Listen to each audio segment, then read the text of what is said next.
We have two F-150s with us today, one with the EcoBoost, one with the 5-liter V8 Coyote engine, and today we're gonna find out if this 5-liter can compete with the 3.5-liter EcoBoost when towing my 8,000-pound enclosed trailer.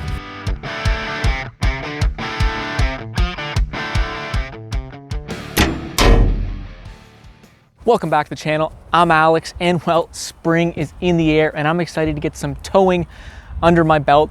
Before the winter last year, we towed with the 3.5-liter EcoBoost with my enclosed trailer. Today, I figured we would see if the 5-liter is once again going to be close to the 3.5-liter EcoBoost with all this wind resistance now behind us. Speaking of wind resistance, we have this 8-foot wide, 7-foot tall enclosed trailer, which is going to ideally give these trucks a good run for the money. We use the exact same weight location, giving us the same tongue weight. We also run the same 120-mile loop, ideally giving us an excellent comparison between engine to engine. Now, in terms of trucks, they are basically identical. We have the same 10-speed transmission, same transfer case, same 331 gearing.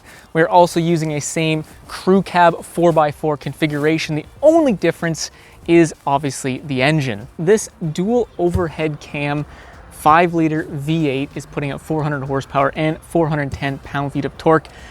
Very respectable out of a rather small displacement V8. Now, obviously on paper, the EcoBoost has quite a bit more power, putting out 500 pound-feet of torque, but we'll see how that translates to the real world. This engine has a max towing capacity of 13,000 pounds, so she does pack a pretty nice punch. First up is our off-the-line acceleration test. We put these trucks in 4-wheel drive and we go 0 to 50 kilometers an hour as fast as we can. And it's a great test to see how these engines put power down to the wheels and get a load moving off the line. All right, we're in 4-wheel drive, tow haul mode. 3, 2, 1, to the floor.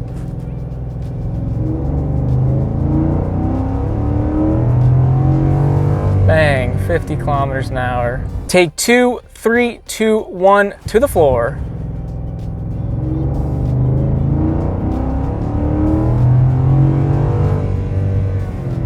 Bang! This thing revs up pretty good. Now watch this EcoBoost just bury the RPM needle in the rain too. Floor. Bang.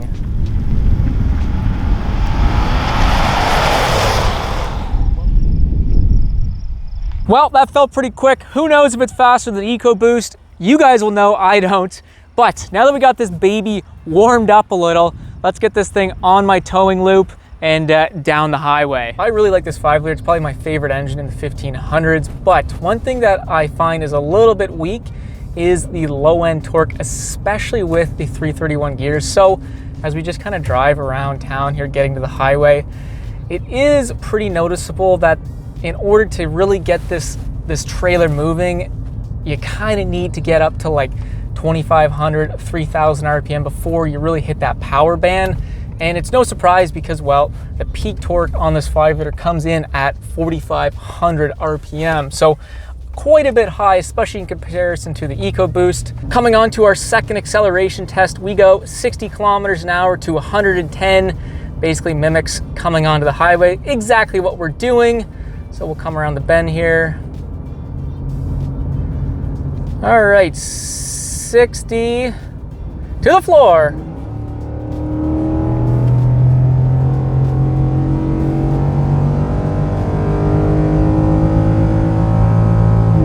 Woo! Big red line. There she is, 110, just like that. We got our cruise control set at 110 kilometers an hour. We are in tow haul mode and we'll just let the truck kind of do its thing, see what happens. But we do have to keep in mind when we tested the EcoBoost before last winter, it was rainy, it was a crappy day, it was like 2 degrees out. So when we do compare these two trucks, we do have to kind of take that weather into a little bit of consideration. With that being said, the biggest thing that I'm actually kind of interested in is fuel economy. If you guys remember when we towed with the EcoBoost, we averaged 40 liters per 100 kilometers, roughly 5.8 miles per gallon. Absolutely atrocious. It's going to be really interesting to see how this engine does in terms of fuel economy. My other prediction is I'm pretty sure this 5-liter is going to be revving much higher than that EcoBoost. With this enclosed trailer, that EcoBoost did not rev past 3,100 RPM or drop below 6th gear. With both of these trucks having literally identical drive lines, it'll be very easy to see which engine is going to have to work harder. And well, speaking of working harder, here's our first little hill here. Nothing much, but we've already dropped to 5th gear, 3,500 RPM. At no point did the EcoBoost drop into 5th gear. So already we're seeing this engine rev much higher. Speaking of higher RPMs, the reason why these 5-liter engines are ultimately going to have to downshift more and result in higher revs of the engine is for one of two reasons. The first one is, well, these are naturally aspirated engines, meaning that when the truck demands more torque to the rear wheels to maintain speed at 70 miles an hour when going up a hill, for example, the truck is going to have to downshift and put the engine and transmission in a more favorable gear that can put more torque to the rear wheels. On the flip side, when looking at the EcoBoost, despite it having much less displacement than, well, this 5-liter V8, it does not have to downshift or rev as high because it utilizes twin turbos. A turbo is highly advantageous for towing because when the engine demands more torque, more power to those wheels, the turbo can simply spool up and push more air into the engine. More air into the engine means what? More power, more torque to keep that load moving. And that's why turbos are so advantageous when towing. We use this little incline with the EcoBoost, and if you remember, we were sitting 1 gear ahead. We were only at 2,500 RPM. So this is a perfect example of how this 5-liter has to downshift a little bit more into about 3,100 RPM to maintain the same torque. Obviously, the EcoBoost, like we know, is not a perfect engine, but strictly in terms of towing performance, it tows extremely well. The second reason why this 5-liter is going to rev a little bit higher than the EcoBoost is due to peak torque outputs. This 5-liter's peak torque output of 110 pound-feet comes in at 4,500 RPM, so pretty high in the RPM band, whereas the EcoBoost, it's 500 pounds of torque come at only 2,500 RPM. So naturally, this engine is going to want to really get into its peak torque band, which is just simply higher in the RPM band than, well, that EcoBoost. This is our first long hill. Not much of a grade, but it's really long, and it's another really good example of how much these engines are gonna have to work. Again, our EcoBoost was only at 3,100 RPM, and we are currently at 37 in 5th gear.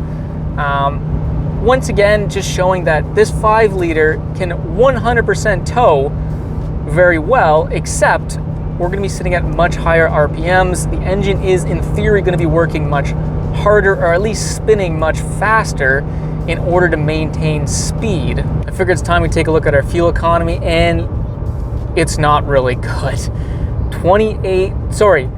38 liters per 100 kilometers, roughly like 6 miles per gallon. We'll keep an eye on this as we go, but that's pretty much, that's a little bit better than the EcoBoost, but not by much. Not by much. Oh yeah, you can hear those cam phasers switch on and off. Oh, the old 5-liter, just putting some work in today. Still, I'm happily surprised how low the RPMs are. I mean, we haven't even crossed 4,000 RPM yet, really.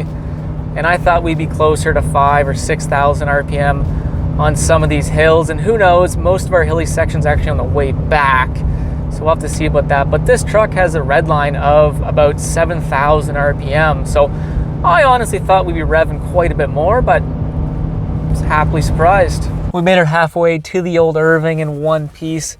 37.1 liters per 100 kilometers. A little better than the EcoBoost. I honestly thought we'd be a lot better, but this thing is quite the wind front and just sucks fuel back. We're back on the road on the back stretch, and we got some big hills to conquer here. And speaking of hills, we got the biggest one on our course right in front of us. Let's see what this 5-liter's got. All right, 6th gear, 3,000 RPM, losing speed, downshift, 5th gear, 3,500 RPM.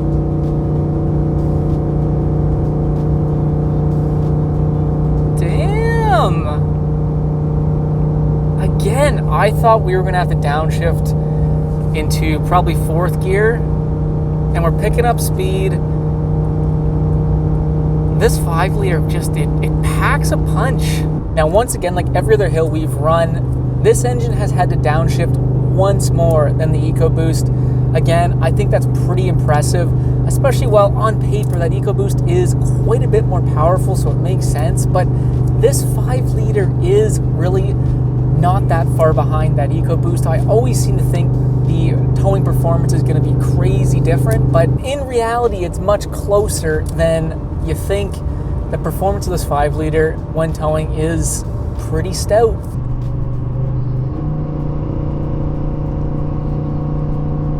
Oh yeah. This 5-liter just digs in. All right, here's our last hill. You can hear that engine just bog down, reach for that torque. 3,000 RPM. There's our downshift. 5th gear, 3,500 RPM. Just working. This 5-liter is really not that far off from the EcoBoost. It's a great engine. It tows very well. Absolutely no complaints. We finished our 120-mile towing loop, and look at our fuel economy. 33.2 liters per 100 kilometers. I'm not going to say that's great, but it is certainly much, much better when we look at comparing to the EcoBoost that finished with over 40 liters per 100 kilometers. So certainly a nice increase in fuel economy with this 5-liter V8. Well, I guess it's time for a conclusion. Overall, I think this 5-liter did very well pulling this enclosed trailer. And I was thinking about this on the ride in. I think the EcoBoost is full of highs and full of lows, where this 5-liter is just a little bit more even keel. It's a little bit more predictable. That EcoBoost tows like a freaking freight train, but it also drinks an absolute ton of fuel, where this 5-liter also tows pretty darn well, but doesn't drink as much fuel, and it's just a much more predictable engine. It's a little bit simpler. You don't have to deal with turbos. So overall, that's why I really like the 5-liter, but the EcoBoost is without a doubt a better towing engine. But I think this 5-liter is not that far off, and I think most people are gonna have a really good towing experience with the 5-liter. I hope you guys liked the video. If you did, don't forget to leave that thumbs up. Next up, we have another 5-liter, except it has 373 gears in it, and I think it's gonna be really cool to compare this engine with 331 gears directly to that and see if those higher gear sets really do improve the towing experience. So that's what we're doing next week. Look forward to that. Enough of me. We'll see you in the next frickin' video.